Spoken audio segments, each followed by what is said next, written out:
Welcome, everybody. Thank you for coming out early in the morning and come and see what we have to show you. We're going to be talking about a process that we built at UC Davis for working with customers. My name is Shawn DeArmond, web architect at UC Davis. We work for information and educational technology. That's what we call the central IT unit here at UC Davis. And I'm Anthony Horn. Sean's my supervisor. I'm on the web development team, and I think it says UX designer, and I could probably give a whole talk on the possible position titles I could have, but I do a little bit of everything, so design, development, process, engagement, that sort of stuff. So a little bit about our department, just because I think it's, for context, I think it's important. So we work for Central IT, but we're like a little mini agency. There's 8 of us, and and we have a position that's being filled again, so we'll be 9. So we're like a little agency within UC Davis where we go out to departments and we sell our web development services. And so we call it recharge. So if you hear me use the term recharge, what that means is some department is paying us money for our services. And it's just an accounting trick, really. It's just the color of money in the UC Davis. It's monopoly money. It's monopoly money that moves from one department to another. But it's really what it is. It's a way to control demand. So we're pretty awesome, and if we didn't charge for our services, everybody would just want to use us for everything, and there'd be no limit to what we could do for them because they'd want the world, and we would just have to say yes. And so the money is an easy way of being able to just to be able to control that flow of demand. The other thing we do is we manage the central CMS service, Sitefarm, which is that. So we actually have to market this as a free service, and so that is free, and so we don't have to control the demand of that so much because we can just scale it. We want as many websites on campus. We want them all to come to us, and they can put them on that system. So we sort of do this thing for free, and if you want something super special, you pay for us to do something super special for you. And so what we needed is a way that we can engage with customers on campus, because the relationship between customers on campus and us is interesting because, like I said, we all work for UC Davis, which means that sometimes our customers will treat us like a vendor when it suits them, like they need to yell at somebody. But sometimes they treat us like a partner when they want us to partner with them, which means they want us to give them services for free. So we needed a way to be able to work with clients on campus in a friendly, non-confrontational type of way, which is, you never want confrontation anyway, but knowing that we are all employees of the same university. And so the team started about 7 years ago, and we just started doing work. It's like, oh, you want a website? Okay, so Anthony, go and just like work with them, right? Yeah. Or I would talk to them for, I'd have an hour meeting, they'd tell us what we want, and we say, okay, that sounds like, I don't know, 10 grand or something, and then they say, okay, that sounds good, and then we go out and work with them, and then obviously you've heard of this thing called scope creep, and so we ended up with a lot of problems just with people just going out and doing work. The client experience was pretty inconsistent, yeah. And at that time, we were just billing hourly, so when people just ask for more stuff, we just keep working, and that number just sort of magically shows up on their bill, so that was always kind of an issue. Right, and so that 10,000 we told them based on the hour conversation that we had quickly turned into 15 and 20, and then they go, we didn't have the budget for that. It's like, yeah, but you kept asking us for more stuff. And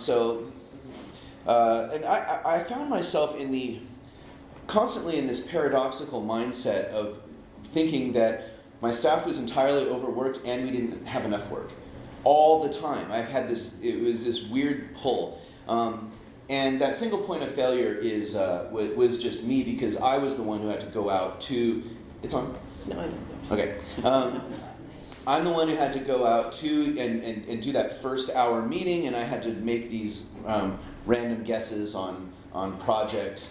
And so if I wasn't bringing in more work, the team wasn't working. So we had a little bit of stuff. We did have Confluent, or still do have Confluence and Jira.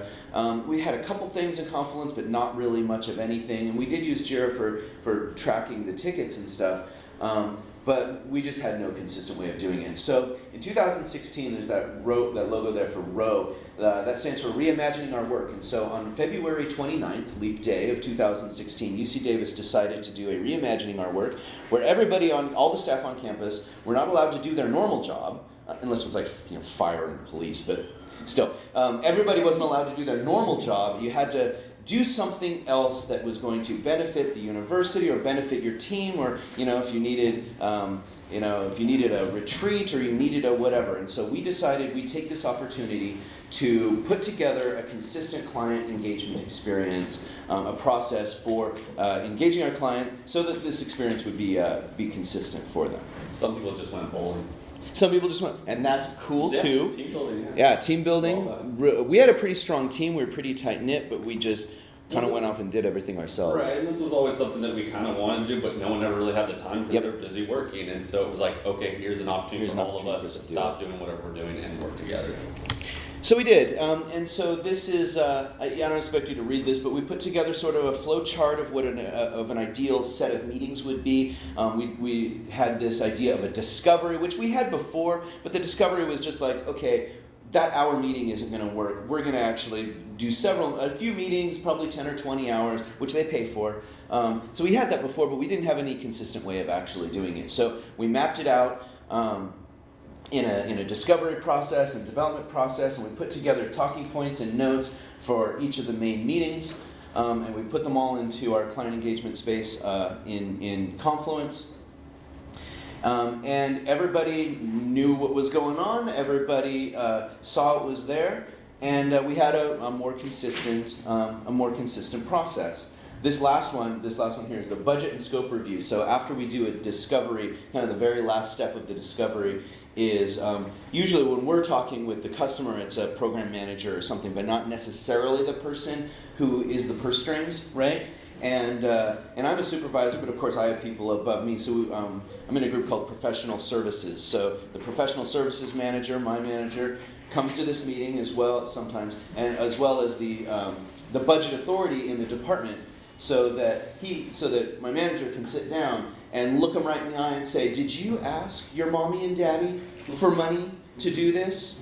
Because I don't want your mommy and daddy to call my mommy and daddy and get all upset about money being spent. We're going to figure this out right here." Previously, those sort of conversations would happen at like the end of development when the bill is in the mail, and they're like, "We're not paying." That candy bar that I sold you for $1, I'm not giving you the $1 back. You already ate the candy bar. Come on, guys. Anyway, but again, we became the vendor that we got to be yelled at. So this was ways that we're trying to mitigate those sorts of things, and it evolves over time. So we found it hard to predict and our backlog of projects, figure out how much bandwidth we have. So we started adopting some of these tools like Forecast and Harvest, and our discovery process, we would produce a statement of work, and so PandaDoc is a CPQ, configure price quote software, and they have templates for the kind of work that we do, so that we could put together these documents that would be sent to them, and they would sign, and the Harvest for tracking the time. We produced some consistent worksheets that we would hand them for things like the RACI matrix or Moscow method. We kind of adopted those sorts of practices. And a lot of these things that we started doing over time were heavily influenced by Drupal camps and other things we would go, people we would talk to. And the people we worked with. Both the RACI and the Moscow stuff came from like the Moscow stuff. I learned that from a client when we worked with the School of Education. Steve basically brought a bunch of great tools. I mean, he basically put us through a client engagement. Like it was like the reverse. I'm like, whatever you want. Yeah, this looks great. so we got I got tools from them in that case, and the RACI stuff we started using when we were working with on the Dev side. We got that from the project manager. Yeah, project manager. And so those things just started showing up. It's like, this is great, and they just sort of started piling up as part of our process. A lot of our projects are so small. Like we actually have a project management unit within our department, but a lot of our projects are so small that it just doesn't warrant a 25% or 50% project manager. And then we ended up kind of reimagining it where we had our process pretty well set, but a lot of our materials that we would hand out or the meeting notes that we would have, or the presentations were just, I don't know, they were fine, but we could like bring it up to the next level. So Anthony put a lot of effort into this stuff. What we had was also sort of a product of, it was a product of how our process was up to this point for building this process. So we had those meetings and we all collaborated on those, and we kind of like when we did that row day, we said, you go figure out this meeting, you go figure out this meeting. So people kind of did their stuff, and so we had this hodgepodge of material. So we had slide decks originally, but they were like, this guy made his own these and they weren't the same theme, and so it was just kind of inconsistent. And so I was trying to kind of reimagine all this stuff as a consistent branding and a consistent voice. So I kind of went through all those and sort of rewrote a lot of the documentation for those meetings. Also at this point, we'd been using this process for about a year, so I had been using what we had and saw all the problems. One of them with the slide decks was, people would ask after me, hey, can I get that slide deck? And I'd be like, sure, no problem. I'd go to my .key file, and I'd hit make a PDF, and then I'd realize that I had a million transitions that were on top of each other, and I'd get a PDF with 50 things stacked on top, and it was just unreadable. So I had all these slide decks that were great for meetings, but not really very shareable in different formats. So what I did was basically kind of go through, rework the meeting notes, take out stuff that didn't work, leave stuff that, add stuff that was missing, that sort of evolved over time, and was able to build a set of slide decks for every meeting, because originally I think we only had slide decks for the first 2 or 3 meetings, and to be honest, we have one for every meeting now. We almost don't really need them for the last 2, but we have them if anyone wants to use them. And so I rebuilt the slide decks. We started using Box. I put all of our materials, all like those worksheets we sort of gathered, and the slide decks and everything into organized Box folders that were publicly shared that I could then, that was another thing I started doing, meeting minutes, which, I always kind of rolled my eyes at that, but it actually is really nice after a meeting to just send out a quick email that says who showed up, what the agenda was, here, hey, by the way, I need these assets, and just a short list of action items. So I kind of pre-composed those and put those into the Box folder with the speaker notes. And so that way anybody that gives, because before, a lot of this stuff was just my process, but I want it to be something that if someone else on our team needs to go do a discovery, they can use these assets to go know how we're supposed to do it and have those things. And all those little things just save just a little bit of time. If I save 20 minutes here, 20 minutes there, it ends up freeing me up a couple hours a day, and we can just do things faster. Lucid chart templates. So we use Lucid. We used to use Balsamic for our wireframing stuff, and we moved to Lucid chart just purely because some departmental thing we stopped paying for Balsamic, so we got Lucid chart, and it's a great charting tool, and it has a way to build sort of like templated shapes, which at some point I matched up to our pattern lab and our components and stuff. But we'll talk a little bit more about that. And check some of these out. Yeah. So I got a slide for each of these. So these are our slide decks, and so we have one for each meeting. So it's nice to just be able, before I had to kind of plan before a meeting an hour ahead and make sure I knew what was going on, but now I can roll into a meeting, stop working on this project 5 minutes before I go in and just know that I just got to pull up this slide, and it becomes very, when you do 3 or 4 discovery kickoffs in a week, it becomes just, I'm on a recording, it's very smooth. And so I also added some stuff too, this is probably the most important slide in all of our slide decks, and I try and add at least one of these at the start of every presentation, which is, it doesn't really matter what the content is, it's just a slide that says, hey, tell me about, basically just giving the client an opportunity to talk at me for a while, because I'm good at talking at them and I won't stop. So this is, one, forces me to stop and listen. Yeah, sorry. One, forces me to stop and listen a little bit, and 2, gives them a chance to just sort of tell me about all their problems and anything they want to solve, and usually I've got some bullet points to prompt them to think about stuff, and that's usually a good thing. And then I can go tell them about how we work. They tell me what their problems, and then I tell them how we work and how we're going to help them sort of solve those problems.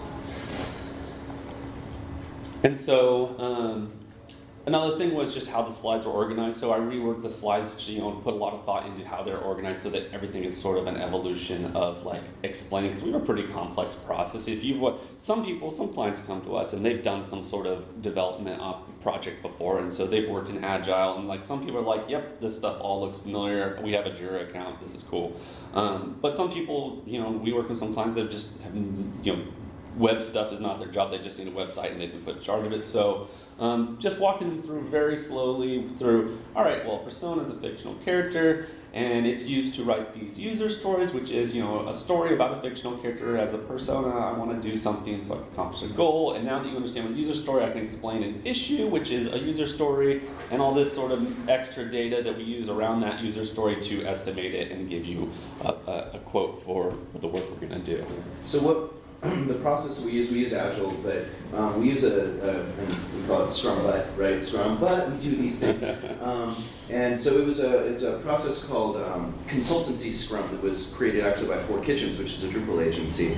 And so what it does is it actually takes into consideration that the person we're working for is not necessarily, it's not just an internal project, we actually have, it's like a consultancy. And so it has the product owner be the customer, which is a strange thing because product owner is actually a role and you need to know something about Agile. So part of what we need to do through this is train them on kind of the Agile process, which some people take to really well and some people, I don't know, I think people generally are happy with it, but the process of writing user stories and the process of kind of understanding the Agile thing is something we have to train them, and this slide deck is really helpful with that. Yeah, and that was another pain point I noticed over time too, was with user stories in particular, was that people wrote a lot of sort of meaningless user stories, and so I have a whole section on like writing actionable user stories and explain like, you can't write a user story that says, as the manager of this project, I want the website to look awesome and be mobile and accessible, and because that's what I'm telling you to do. It's like that's not a very actionable user story. I can't like break that out and estimate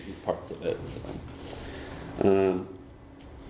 So yeah, this is just sort of the list of improvements. So I took out all transitions and animations. They're fun. It looks cool during a meeting, but the reality is it makes issues when you're trying to convert it to other formats. So not having those made it really easy for me to, when someone says, hey, could I get a PowerPoint version of that? It's like, sure, there you go.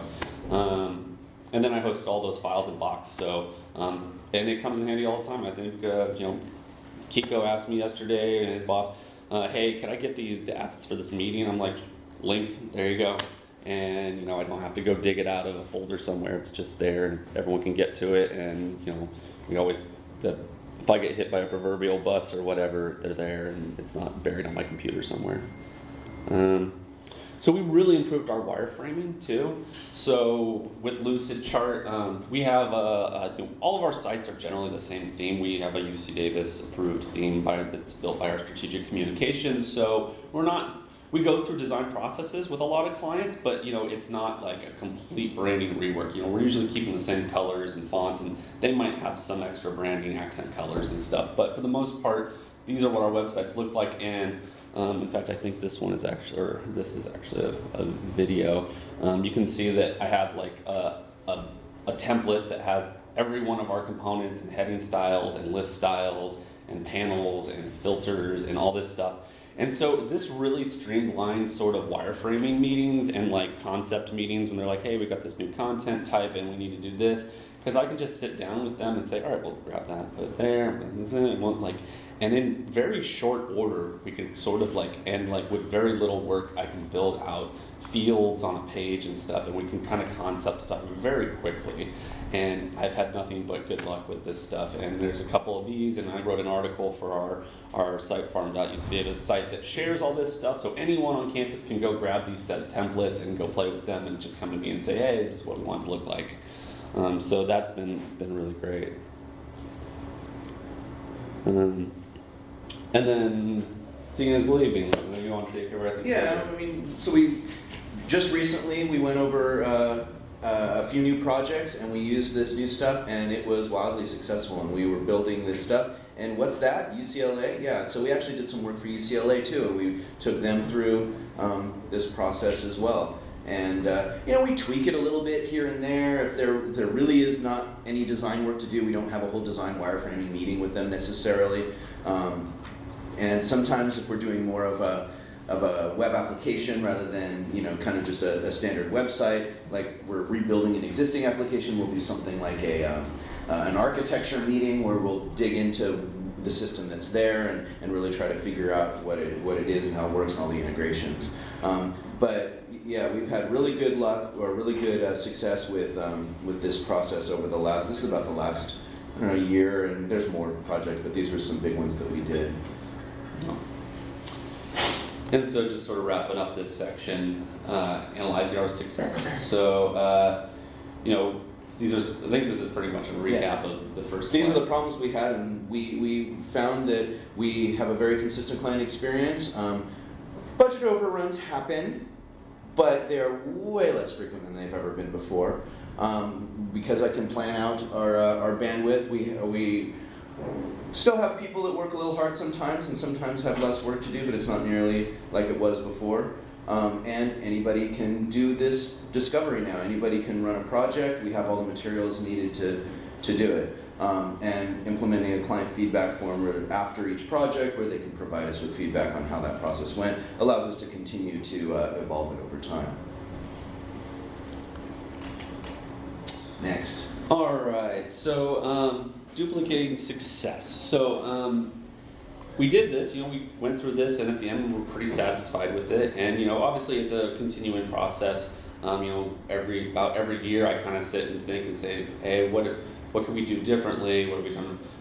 And so this section is about sort of taking the success with that client engagement process and maybe adapting it to a little bit of a different service. So our need for the start of all this was just to have a way to engage clients on web development projects. And so that's pretty much what we do and what people come to us for. But people come to us with other needs. So I get people that come and ask us, hey, we've got a website you guys did for us, it looks great, we have no complaints, but how do we make it easy? Like, we've got some really important stuff we want people to get to or donate, and how do we improve that?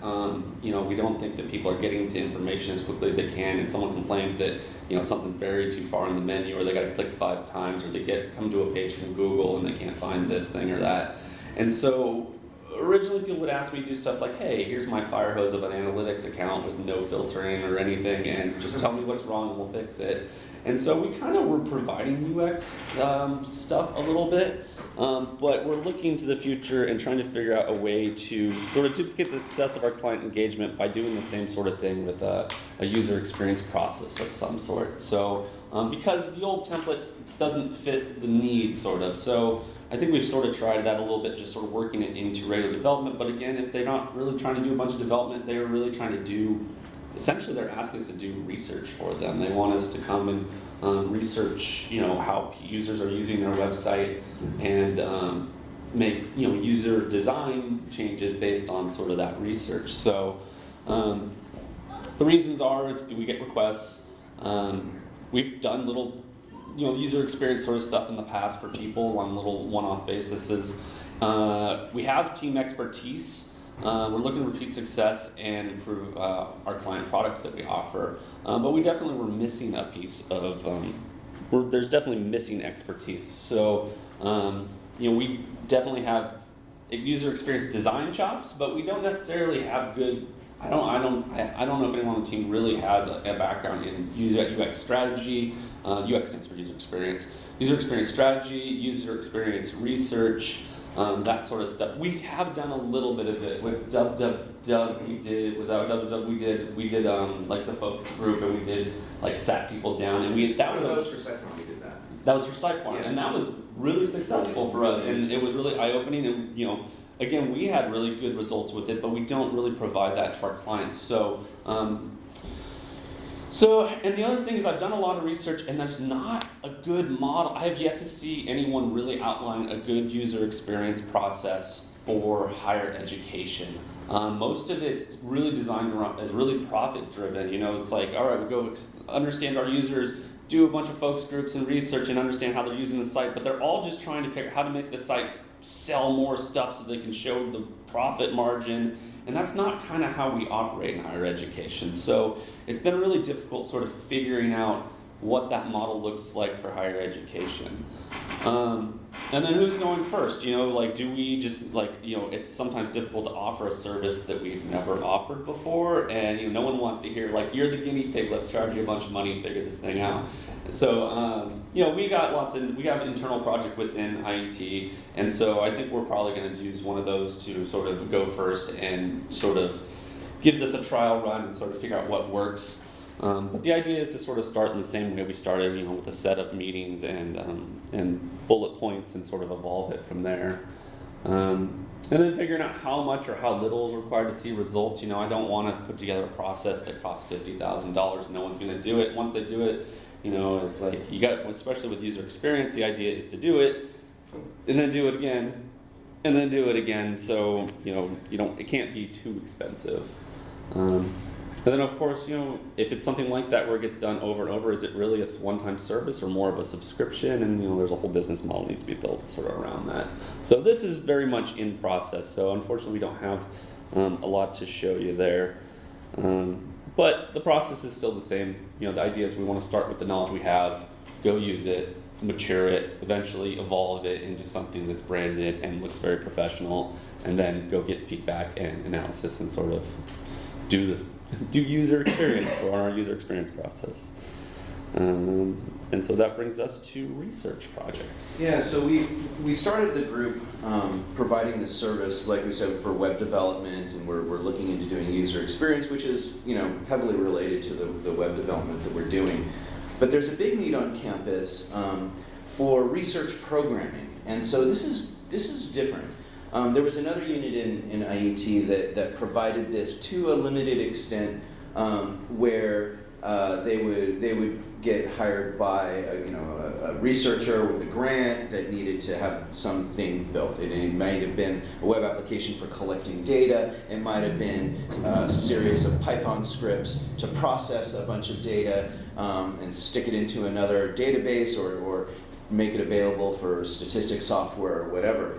And so this group, there was reorg, and this group simultaneously came into my unit and then left, and then the people left to do other projects. So apparently we're offering research programming, and we've never really done that before. So what we need to do is build another process for this for researchers. And the thing is that faculty are different than like staff, that marketers and IT people. They just operate differently, and they have totally different expectations for how the project is going to go. They're very iterative in a lot of ways. They're doing research, which means they don't know what they want. They want someone that they can work with through the research project to come up with new ideas as results are coming through. So how do you do a discovery and write out all those user stories when they admit they don't know what they want, right? By definition, they don't know what they want. This process of going through the research is going to figure that out. Also, there's this, kind of a trope about faculty being super elitist, and that's not really the case, at least for us at UC Davis, but there's different personalities there for sure to deal with. And so this is something we have to figure out, and we're really in the super early versions of this right now. And different technology, right? So Python and R, we've never used Python and R, which means now we get to go hire somebody that knows something about Python and R that maybe has worked with researchers, and that's that other position that I said we're hiring. And so we got somebody almost there, and then we can start providing this sort of stuff. And so I don't know. But we just need to go through this process again, right? So we're going to go through the process of figuring out some materials, some documentation, see how it works, get feedback, evolve it again. And so really what we're designing here is a process for a process. Go ahead. Right, and so obviously the research stuff is where our current process sort of fails sometimes. And it's usually pretty quick to understand that this process doesn't meet the needs of this client, because I'll start one of those discoveries, and it's like, we can throw out the design meeting and this, and now what are we doing? We're writing user stories, but these, I don't know how helpful these are to database management. Right. So, yeah. So the idea is that we've got one successful working process and a good idea of the process for building that process. And so that's kind of what we're going to go forward using to build out our user experience process and our research process. And so it's It's pretty awesome. You start, it's that same thing I've already talked about. You start with some knowledge, you go use it, you mature it, you evolve it, you get some feedback, and you just kind of keep going through that. And so, who knows where some of these processes will be in years. They just keep getting better, and and if it sounds familiar, this whole loop-de-loop thing, it's because this is used all over the place. So, the user experience or user design process, Agile, Lean Startup, Lean Six Sigma, it's all basically the same concept. It's that improve, analyze, improve, control, define, learn, build, measure. It's all, the process for the process is very similar to making the processes. I know that's starting to sound very confusing, but and then we've got, if you guys want to check out any of this stuff, I got a bit link there that goes to our client engagement process materials. So that's essentially the public link that we share with clients and stuff after these meetings. So you can go see the slide decks, and the worksheets that come with those, and the sort of talking points and stuff for those meetings. So if you guys find any of that stuff useful, feel free to use those and model stuff after it. Please take off the UC Davis logo. Yeah. Go ahead and use it otherwise. Be as little less blatant about it, but yeah. So that's it. And we got time. So we have some time for questions. Anybody have a question?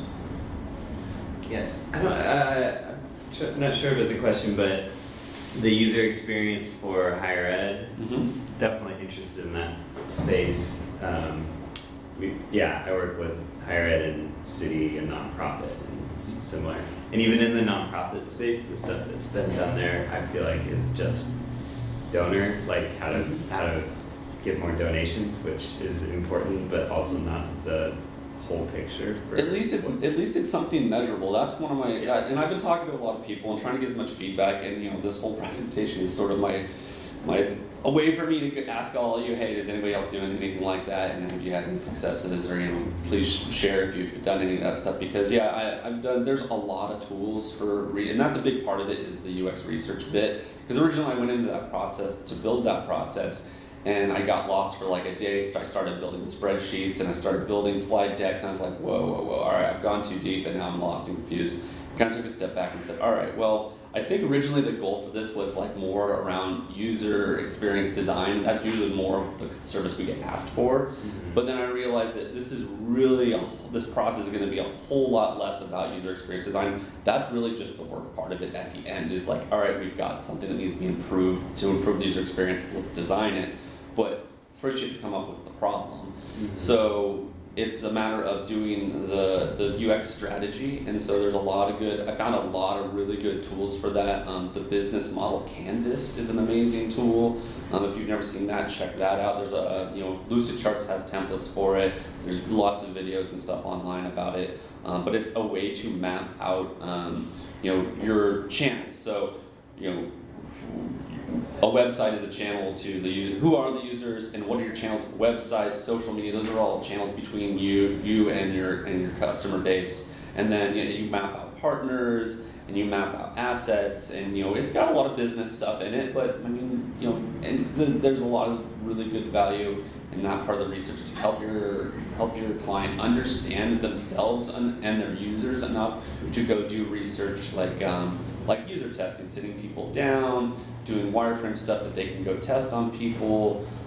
There's lots of funnels and user stories, and personas are a big deal. And so that's kind of how this is starting to shape up a little bit. Is I'm seeing that there's we always do a discovery process to figure out what the client's needs are and how to meet them. And I've decided that I don't think it's a good idea to start doing a bunch of research in discovery, because it's really just to sort of set up the project and give them an estimate and get started. Yeah. So I think there's a lot of things that can be estimated at that point without getting users involved. So like perceived personas. So we do personas anyway, but like just tell me who you think your users are and what. And most people, especially in higher education, it's mostly students, and they understand their students, and they're working with their students. They know their students' needs, so you can put together a pretty good perceived persona for a lot of situations.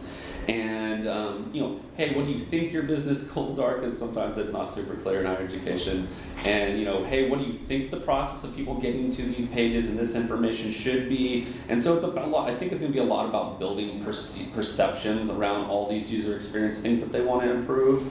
And then it's going to be a matter of, after that, we should be able to say, all right, well, in order to prove all these things and go verify all these assumptions, we're going to need a couple weeks, and it's going to be X amount of dollars. And so then we can go do the research part. So we've done basically UX strategy at that point, and now we're going to do UX research. And so then it's a matter of going out and using all the tools that are at our disposal to test site architecture. If you've never heard of tree jacking, it's a really cool tool that lets you test like little bits of architecture on users and sort of watch, basically learn from where they're looking for stuff instead of you just telling, a lot of people have an architecture meeting and they say, this is our organizational architecture for all of our content, all of our stuff, and this is it because we know it the best, and the reality is they're not the ones using it. So it's nice to be able to go test that and say, hey, I know you think this goes under about, but nobody's looking for it there. So those little things are little ways to make experience better. And then of course there's analytics. You can use analytics to track, especially if something's already out there, you can use analytics to track that sort of stuff. And but and a lot of these tools just give us quantitative data, so a lot of numbers, how many people visit, how many people click, how many people donated, and so you can make a lot of charts and graphs. But what a lot of that stuff doesn't tell us is the qualitative data, like did people actually enjoy it? Okay, we improved this process, they no longer have to click 10 times to get this page, it's only 2, but nobody, but we found out after interviewing them that they didn't really care, they were happy in the first place. It's like, so we just did a whole bunch of re-architecting and spent $20,000 for people to be just as happy as they were in the first place. Because ultimately it's about their happiness and enjoyment and being able to get to what they need and do their jobs and get through school. And half of our projects are just people trying to make the students' life a little easier to go find stuff for them and centralize it and that sort of stuff. So yeah, and then I think that's the research part, and then ultimately the last step is the design part. So it's like, all right, well, we've identified a bunch of issues, we've talked to people and found out, for sure that these are the issues that we need to solve, and they've given us some great feedback, and now we can go do a little bit of a design phase and make some interfaces and do some architecture and just make it happen. And then we need to track it. We need to be able to say, all right, well, we made these improvements. Did they improve anything? And that's kind of where, I'm currently in our process. I'm trying to schedule, at the end of all this work, we need to, have on the books, paid for, revisit in 6 months to say, hey, are people getting stuff faster? Go look at all these, actually have built some reports that get mailed out in 6 months or something that says, hey, you got more visitors, or hey, you got more traffic, or hey, look, Google's actually indexing your site properly, and we use structured data, and look, people don't have to even go to your homepage anymore. They can get directly to content from Google, because a lot of people, that's just how a lot of users use the web. People think they come to their homepage and find stuff off of all their fancy little marketing highlight stuff, but reality is, I think most users, especially at that student demographic level, they want to go straight from Google to the page of the site they expect to find. So yeah, that's kind of how that stuff's shaping up, and hopefully, next year we'll have done this a little bit, and maybe I give a presentation on how that went, and how things are going. One of the complexities, I think, of working with a particular department is that they tend to think they're in a vacuum, and they're talking directly to their customers, whatever they are, their students or donors or faculty or whatever, but it's part of this holistic thing called UC Davis, and there's hundreds of websites out there that already provide some piece of that information, and so the discussion often goes like, well, we need to have this page about how awesome it is to be a UC Davis student. I'm like, yeah, there's already a website about that. Yeah, but I don't like that website. I want to do mine. So we have to really have them understand that they're part of a much larger group. And I think that one of the successes that we have is being able to build a central CMS service that's actually useful and has a lot of really good websites on it. And so it's easy just to link out to that stuff and say, here's where this information is. And I think the research data will help people do their jobs better, because I think I think a lot of people that come to us for this stuff, they have someone above them telling them what the priorities are. Right. When really the priority should be for the student. And so when your boss says, hey, put the office of the letter of the president at the top of the, in some, someone mentioned at one of the talk I was listening to that's the least visited page on all their educational sites. Right. But everyone, but obviously the leadership thinks that's really important. So it's nice for that person that we're working with 6 months down the road to be able to go to leadership and say, hey, maybe we should move this into this other structure, and out of the way of these people because, look, no one's really visiting it, and it's easier blow to say, look, it's not what I'm saying, it's, how people are actually using our website. That's kind of a bad example, but you get the idea that, like, a lot of times there's institutional decisions happening that aren't really for the best of the user, and so it's nice to be able to have data to say, this is how the user uses it, and we should base decisions on that, not on just what's coming down from leadership. Yeah. So how did you get buy-in within your teams to build this process? So we work in higher ed as well, and we're always trying to push process and try to put something in place, but there's also the pressure of getting things done right away because we work on the web, so you should be able to put it up within 5 minutes of me telling you to do it. So how did you manage that? So the buy-in to build the process was part of that reimagining your workday that I said early on, where we had a day to do whatever we wanted, so we built our process, or we started the effort of building our process.